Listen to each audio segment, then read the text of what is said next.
Jeudi soir, 19h passées. Salle de comité de direction d'une ESN française de taille moyenne. Les stores sont à moitié baissés. Paris a déjà noirci derrière les vitres. Sur l'écran, une slide simple, 2 colonnes. À gauche, ce qu'on continue de défendre. À droite, ce qu'on devra laisser mourir. Personne ne parle pendant 2 secondes. Le directeur commercial regarde la colonne de gauche comme si elle allait se remplir toute seule. La directrice financière regarde déjà la droite. Le patron d'une business unit data comprend avant les autres que son équipe est peut-être en train d'entrer dans la mauvaise colonne. Et le directeur général dit une phrase très calme. Nous n'avons plus les moyens de défendre ce qui n'a plus de forme. Il n'y a pas de drame, pas de voix qui monte, pas de porte qui claque. Seulement ce moment très particulier où une entreprise cesse de se raconter que tout pourra repartir pareil. Il y a des soirs comme ça où une stratégie change de nature. Ce n'est plus une question de croissance, c'est une question d'organes vitaux. Dans la pièce, chacun comprend la phrase à sa manière. Le commercial entend « des offres vont mourir ». La financière entend « des marges ne reviendront pas ». Le patron de BU entend autre chose, de plus personnel. Peut-être que ce n'est pas seulement une ligne d'activité qui entre dans la colonne de droite. Peut-être que c'est un morceau de sa propre histoire. Dans un marché qui se contracte, tout le monde ne tombe pas. Mais tout le monde ne vit pas non plus.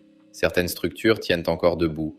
D'autres continuent d'avancer alors que leur économie a déjà commencé à mourir dessous. Le centre de gravité. L'intelligence artificielle entre dans les ESN. Ce podcast regarde ce qu'elle y trouve. Épisode 5. Les survivants. Chapitre 1. La sélection. Une crise fait reculer tout le monde ensemble. Une sélection, non.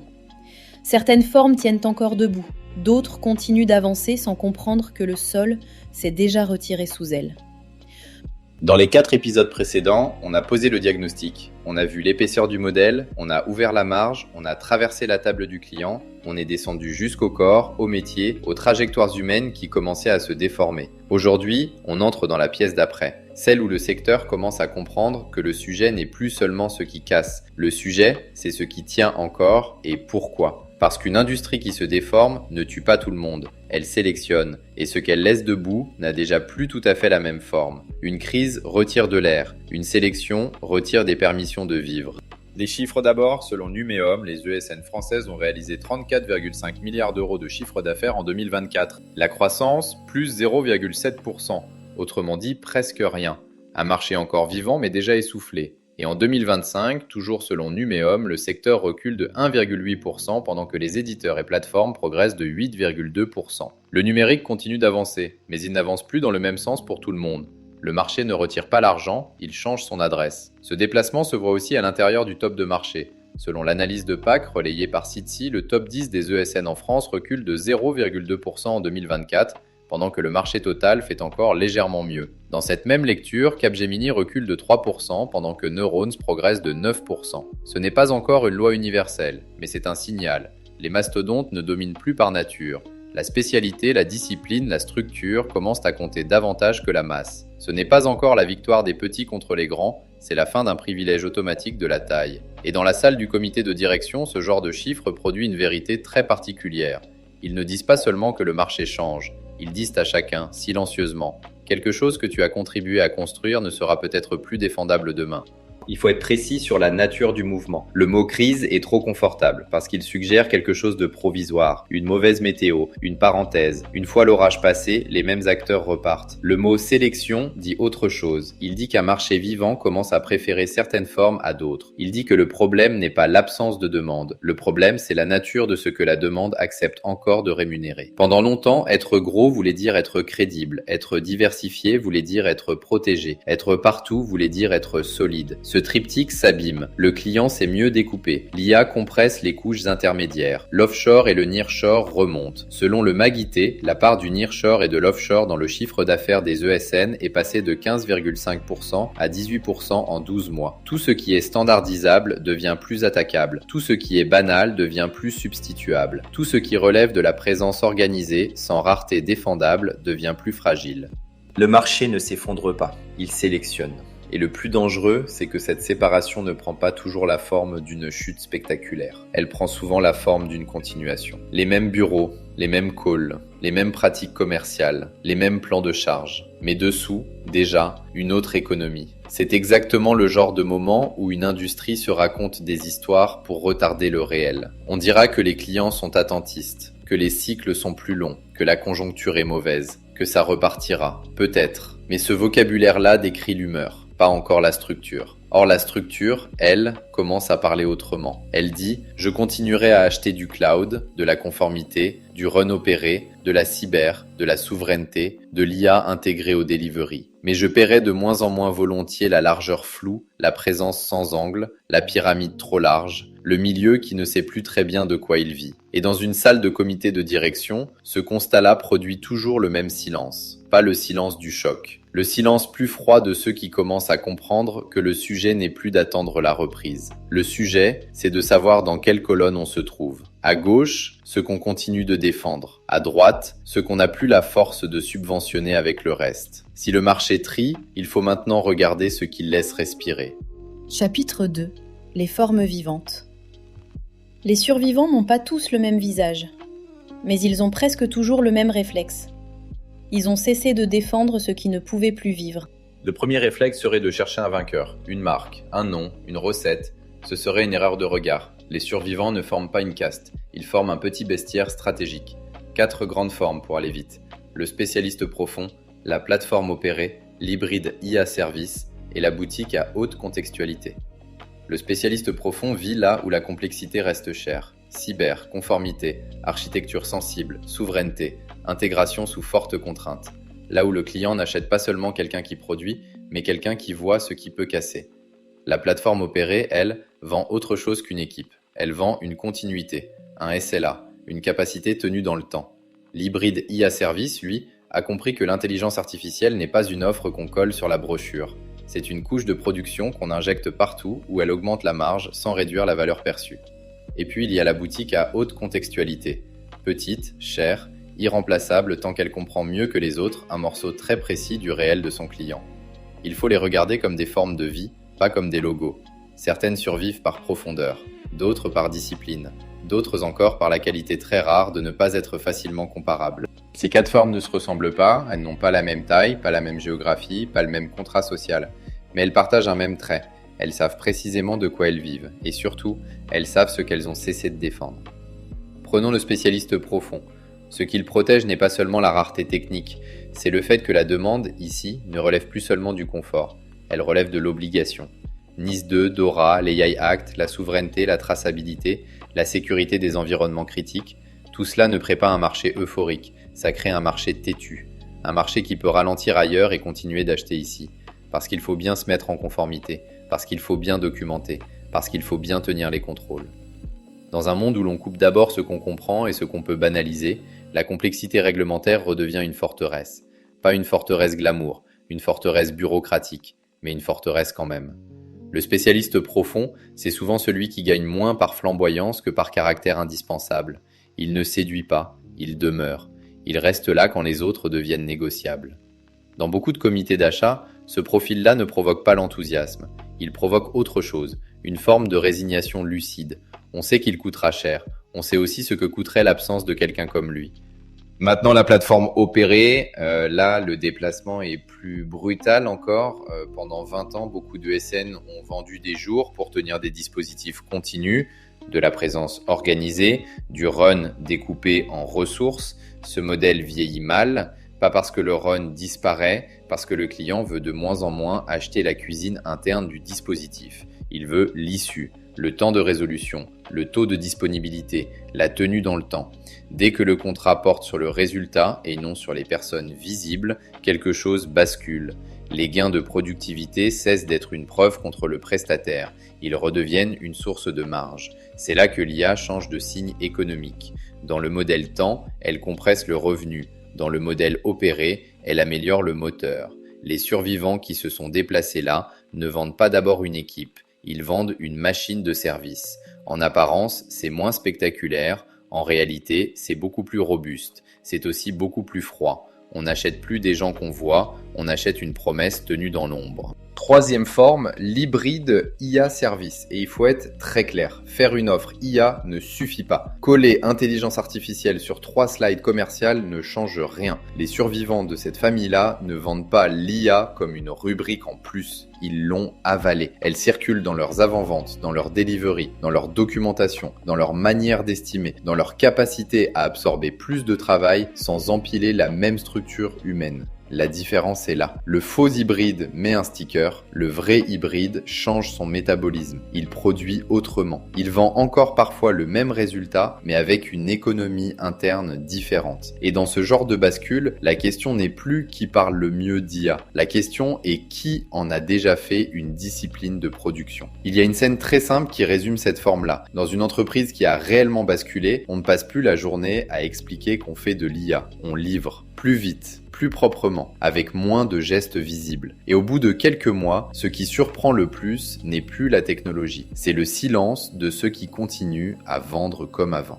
Quatrième forme, enfin, la boutique à haute contextualité. Celle-là, le marché la voit moins, mais il la respecte. Petite équipe, peu de bench, pas de grande pyramide, des gens chers. Et pourtant, le client paye. Pourquoi ? Parce qu'ici, la valeur ne vient ni du volume, ni de la couverture nationale. Elle vient d'une compréhension très située, une niche réglementaire, une verticale métier, un empilement technique rare, une relation de confiance sur des arbitrages sensibles. La boutique à haute contextualité, c'est le contraire d'une ESN qui veut être partout. Elle choisit un terrain, elle l'apprend mieux que les autres, et sur ce terrain-là, elle devient difficile à comparer, donc difficile à tondre. Imaginez une petite équipe de 30 personnes qui connaît un morceau de SI industriel, une chaîne documentaire réglementaire ou une mécanique de facturation assez bien pour voir immédiatement ce que le client ne voit même pas encore. Ce genre de structure ne donne pas l'impression de dominer le marché, mais elle tient parce qu'elle ne joue pas sur le même terrain que les autres. Elle n'a pas besoin d'être partout, elle a besoin d'être irremplaçable quelque part. Et c'est peut-être le point commun le plus profond de tous les survivants. Ils n'essaient plus d'impressionner tout le marché, ils cherchent à devenir inévitables sur une zone plus étroite. Les survivants n'ont pas la même taille, ils ont la même netteté. Mais nommer ces formes ne suffit pas. Il faut maintenant comprendre ce qui, au fond, les tient encore debout. Chapitre 3. Les vraies défenses. On croit souvent que les plus gros résistent mieux. C'était vrai dans un monde plus lent. Dans celui qui vient, la vraie protection ressemble moins à une masse qu'à une circulation nerveuse. On parle souvent des survivants comme si leur résistance tenait à un talent particulier, presque mystérieux. En réalité, ce qui protège est beaucoup plus prosaïque, et donc beaucoup plus difficile à simuler. Ce qui protège, c'est une structure de coût, une structure de décision, une structure de contrat, une structure d'actionnariat parfois, une manière de couper plus vite, une manière de dire non, une manière de laisser mourir ce qui ne rapporte plus assez pour mériter l'énergie qu'on y met. Pendant longtemps, le secteur a confondu la taille et la force, le chiffre d'affaires et la qualité, la largeur de catalogue et la profondeur stratégique. Cette confusion devient coûteuse, parce qu'un marché plus transparent n'achète plus si facilement des promesses de solidité abstraite. Il regarde ce qui tient réellement. Et ce qui tient réellement, très souvent, tient sur moins de choses qu'avant. Le survivant, souvent, n'est pas celui qui a tout tenté, c'est celui qui a mieux renoncé. Première défense, la spécialité. Pas la spécialité de discours, la spécialité qui crée une zone de non-substituabilité. Celle qui rend plus difficile l'arbitrage entre vous, un freelance, un offshore, un concurrent. Ce n'est pas seulement une compétence, c'est une compétence située au bon endroit du risque client. Là où l'erreur coûte cher, là où le contexte compte, là où le jugement ne se remplace pas par un benchmark. Deuxième défense, le contrat. Un contrat qui vend le résultat, le SLA, la continuité, la tenue, protège mieux qu'un contrat qui continue à vendre du temps visible. Troisième défense, le cash. Le cash n'est pas sexy, mais dans une phase de sélection, il achète la variable la plus rare de toutes, du temps de manœuvre. Il permet d'attendre, de racheter, de couper sans paniquer, de transformer sans supplier le marché tous les 6 mois. Quatrième défense, la vitesse de décision. Et ici, la décentralisation redevient un avantage massif. Entre une grande structure qui doit faire remonter chaque arbitrage et un réseau de petites unités capables de sentir localement ce qui se dégrade, le monde qui vient favorisera souvent les systèmes nerveux aux forteresses. La taille donne du poids, elle ne donne pas forcément de pouls. Cette opposition entre masse et système nerveux n'est pas une image gratuite. Elle correspond à ce que le marché commence à récompenser. Selon l'analyse de PAC relayée par Citi, le top 10 des ESN françaises marque le pas en 2024. Ce signal-là compte parce qu'il dit que la grande taille ne garantit plus la résilience. Dans cette même lecture, des acteurs plus spécialisés ou plus disciplinés progressent pendant que des poids lourds reculent. Là encore, il ne faut pas en faire une loi simpliste. Tous les grands groupes ne sont pas condamnés, toutes les petites structures ne sont pas agiles, mais le vieux privilège automatique de la masse s'abîme. La taille donne du poids, elle ne donne pas forcément de pouls. Dans une structure trop lourde, tout le monde voit parfois le problème avant d'avoir le droit d'en tirer une conclusion. Et ce délai-là, dans un marché qui trie vite, coûte très cher. On imagine souvent qu'une grande organisation est lente parce qu'elle réfléchit davantage. Ce n'est pas toujours vrai. Elle est parfois lente parce qu'il faut plusieurs étages pour admettre ce que les premiers concernés savent déjà. Ajoutons à cela un autre élément que beaucoup de dirigeants sous-estiment encore, l'environnement réglementaire et souverain agit comme un filtre de demande. Dans un marché mou, les projets de confort se décalent. Les programmes de transformation cosmétique attendent, les cadrages qui servent surtout à acheter du temps ralentissent. En revanche, la conformité, la cyber, la résilience opérationnelle, la traçabilité, les sujets de souveraineté, tout ce qui expose directement le client à une sanction, à un incident, à un audit, tient mieux. Pas par magie, par obligation. Et dans cet environnement, les entreprises les mieux protégées ne sont pas celles qui racontent la plus belle histoire. Ce sont celles dont l'offre rencontre une contrainte que le client ne peut plus repousser très longtemps. Il faut aussi parler de la discipline comme d'une qualité stratégique à part entière. Le survivant souvent n'est pas celui qui a tout tenté, c'est celui qui a mieux renoncé, celui qui a fermé plus tôt les lignes faibles, celui qui a accepté de ne pas être partout, celui qui n'a pas continué à financer des activités pour le simple plaisir de pouvoir les mettre sur une slide. Dans les comités de direction, le moment le plus difficile n'est pas toujours l'investissement, c'est le renoncement. La phrase la plus dure n'est pas « nous allons lancer ceci », c'est « nous allons arrêter cela ». Et pourtant, dans une phase de tri, cette phrase-là vaut parfois plus que toutes les annonces d'innovation. Parce qu'arrêter, dans une ESN, ce n'est pas fermer une ligne abstraite, c'est renoncer à des revenus connus, à des habitudes, à des équipes qu'on a fait grandir, à des gens qu'on aime parfois vraiment. Si certaines formes tiennent encore debout, ce n'est donc pas parce qu'elles ont trouvé une recette miracle, c'est parce qu'elles cumulent quelques défenses très concrètes, une spécialité difficile à copier, un contrat moins bête, une structure plus légère ou plus nerveuse, une discipline financière, une capacité à choisir. Et c'est précisément pour cela que le paysage devient plus troublant encore. Parce qu'il existe aussi des entreprises qui ont encore les apparences de la vie, sans avoir gardé ces défenses-là. Les mêmes logos, les mêmes rituels, mais plus tout à fait les mêmes organes vitaux. Chapitre 4. Les morts qui marchent encore. Le plus trompeur n'est pas l'effondrement visible, c'est la continuation. Les mêmes offres, les mêmes mots, les mêmes bureaux, avec une économie déjà morte dessous. Il faut maintenant regarder ce qui trompe le plus dans ce marché. Pas les faillites ouvertes, pas les accidents spectaculaires, les continuités. Les entreprises qui signent encore des deals, qui remplissent encore des bureaux, qui tiennent encore des réunions commerciales et dont le modèle, pourtant, a déjà commencé à mourir en silence. Le faux vivant, dans les services numériques, a plusieurs visages. Le plus fréquent, c'est l'ESN généraliste sans doctrine. Celle qui fait du cloud, de la data, de la cyber, du legacy, du SAP, de la TMA, de l'IA, du conseil, du run, du projet, du cadrage, un peu de tout, partout, tout le temps. Sur le papier, cette largeur rassure. Dans un marché qui exige de la netteté, elle commence à ressembler à de l'indécision emballée. On a tous vu une scène de ce genre. Une réunion commerciale, un slide deck impeccable, des offres alignées comme des rayons de supermarché, cloud, data, cyber, IA, modernisation, run, advisory. Et au fond de la salle, cette question que personne ne formule franchement. Très bien, mais qu'est-ce qui dans tout ça ne pourrait pas être ailleurs, moins cher, plus vite ou plus clairement ? Le second faux vivant, c'est la structure qui parle déjà la langue du nouveau monde, mais qui continue à vivre de l'ancien. Elle dit IA, agent industrialisation, plateforme, souveraineté. Et derrière, elle staffe encore comme avant, facture encore comme avant, estime encore comme avant, récompense encore comme avant. Tout change dans le discours, rien ne change dans la biologie. C'est la forme la plus dangereuse parce qu'elle produit une illusion de modernité. Le management croit avoir bougé, les commerciaux croient vendre autre chose, les équipes croient participer à une transformation, et le client, lui, finit presque toujours par sentir que le sticker ne tient pas très bien sur la vieille mécanique. Faire un peu d'IA, dans beaucoup de SN, revient encore à documenter plus vite un modèle qui ne sait pas quoi faire de sa propre productivité. Le faux hybride met un sticker, le vrai hybride change son métabolisme. Entre les deux, il y a ce territoire très encombré où beaucoup d'entreprises se racontent encore qu'elles sont en transition alors qu'elles sont surtout en retard.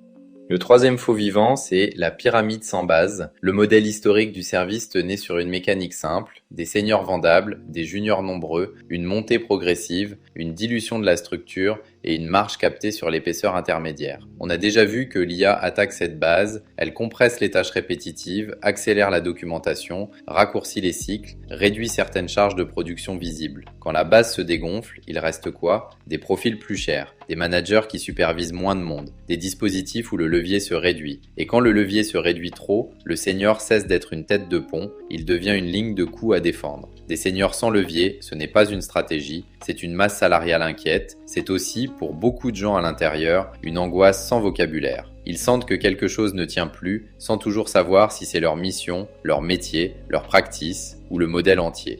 Le plus troublant, c'est que ces entreprises-là ne s'écroulent pas toujours immédiatement, elles peuvent continuer quelque temps grâce à l'inertie des contrats, à l'habitude des clients, à la réputation accumulée, à des renouvellements encore mécaniques, à des équipes commerciales qui savent tenir une façade de confiance. C'est pour cela que l'image des morts qui marchent est utile. Le danger n'est pas toujours la chute, parfois c'est la continuation. Le chiffre d'affaires retient encore un peu le corps debout, mais le pouls stratégique, lui, a déjà baissé. Il y a des entreprises encore debout dont le modèle a déjà cesser de vivre. Le plus dangereux n'est pas toujours de tomber, c'est de continuer trop longtemps, de se réveiller un matin avec les mêmes bureaux, les mêmes clients, les mêmes commerciaux, et plus aucune forme d'avenir vraiment défendable. Et c'est l'une des raisons pour lesquelles cet épisode doit être écouté froidement. Parce qu'il ne sert à rien de se demander seulement qui va disparaître. La question plus difficile, c'est qu'est-ce qui chez nous continue peut-être par habitude alors que le marché a déjà retiré sa permission économique? Quelle offre vit encore de réputation alors qu'elle n'a plus de netteté? Quelle practice semble tenir parce qu'on la nourrit encore depuis le reste? Quelle ligne de service continue d'exister simplement parce qu'aucun dirigeant n'a encore voulu être celui qui prononcerait la phrase « on arrête ». Dans bien des entreprises, le danger est là, pas dans l'accident, dans le délai. Le temps pendant lequel on continue de staffer, de vendre, de recruter parfois, comme si la permission de marché était encore là, alors qu'elle a déjà commencé à s'effacer. Chapitre 5. Survivre n'est pas encore choisir. La survie n'est pas une victoire. Parfois, c'est seulement un délai. Et dans un marché qui trie si vite, un délai mal employé ressemble déjà à une disparition reportée. Reprenons tout, calmement. Le marché des ESN ne s'est pas éteint. Il a commencé à préférer. Il ne rémunère plus si facilement la largeur floue, la présence sans angle, le staffing visible, l'épaisseur historique. Il continue d'acheter, mais autrement. Ce qu'il laisse respirer, ce sont des formes plus nettes. Le spécialiste profond, la plateforme opérée, l'hybride IA service, la boutique à haute contextualité. Autrement dit, des structures qui savent précisément ce qu'elles vendent, ce qu'elles ne vendent plus et où se loge vraiment leur rareté. Ce qu'ils laissent moins volontiers vivre, en revanche, ce sont les généralistes sans doctrine, les pyramides trop larges, les transformations de façade, les activités maintenues par inertie plus que par nécessité. Le marché ne leur retire pas toujours tout d'un coup. Il leur retire d'abord le droit de continuer à se raconter la même histoire. La survie n'est pas un statut, c'est une forme provisoire du temps gagné. Une entreprise peut survivre par clairvoyance, elle peut aussi survivre par inertie, et ce n'est pas du tout la même chose. L'une transforme le délai en direction, l'autre transforme le délai en illusion. C'est là que cet épisode doit s'arrêter.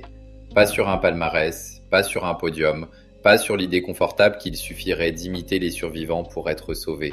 Ce serait une erreur d'époque. Les survivants nous apprennent quelque chose de plus difficile. Ils nous apprennent que la survie n'est pas un état stable. C'est une forme provisoire du temps gagné. Une forme qui ne vaut que si elle sert à choisir. Il y a des entreprises qui survivront assez longtemps pour se transformer. D'autres survivront trop longtemps dans la mauvaise direction. D'autres encore mourront d'avoir confondu continuation et avenir. La survie n'est pas une victoire. Parfois, c'est seulement un délai. Tout ce qui survit ne mérite pas encore d'être sauvé, parce qu'on peut survivre en se rapprochant de sa forme juste, et on peut survivre en s'éloignant encore un peu plus de ce qu'on aurait dû devenir. Le plus dur n'est donc pas d'identifier les survivants, le plus dur, c'est de regarder sa propre maison et de se demander, sans tricher, si ce qu'on y protège mérite encore de l'être. Dans une industrie qui se déforme, tout ce qui bouge n'est pas vivant. Il existe des formes encore debout, dont le modèle est déjà posthume, et il existe des structures plus modestes, plus nerveuses, plus disciplinées, qui tiennent justement parce qu'elles ont cessé de défendre l'indéfendable. La carte est devant nous, maintenant. On distingue mieux les vivants, les faux vivants et les formes ambiguës. Mais une carte ne décide rien, une carte ne tranche pas, une carte ne renonce pas. Le prochain épisode devra aller là où celui-ci s'arrête. Il ne demandera plus « qu'est-ce qui tient encore ?», il demandera « qu'est-ce qu'il faut choisir ?» Identifier les survivants, c'était encore une question d'observation. Le choix, lui, sera une question de décision. Parce qu'à la fin, la question n'est pas seulement qui survit, la question est quelle part de vous mérite encore d'être défendue, transformée ou laissée mourir. Identifier les survivants, c'était encore une question d'observation. Le choix, lui, sera une question de décision. Et cette décision-là n'attendra pas que tout le monde se sente prêt. Il y a des matins où rien ne semble avoir changé. Les mêmes badges, les mêmes calls, les mêmes dashboards, les mêmes logos sur les slides. Et pourtant, sous la table, la valeur a déjà bougé. C'est peut-être ça, au fond, la vraie cruauté de ce moment. Il ne retire pas d'abord les apparences, il retire la permission de durer. Ceux qui ne choisissent pas leur forme finissent absorbés par la forme des autres. Vous écoutiez le Centre de Gravité, Cet épisode s'appelait Les survivants. Dans le prochain épisode, le choix.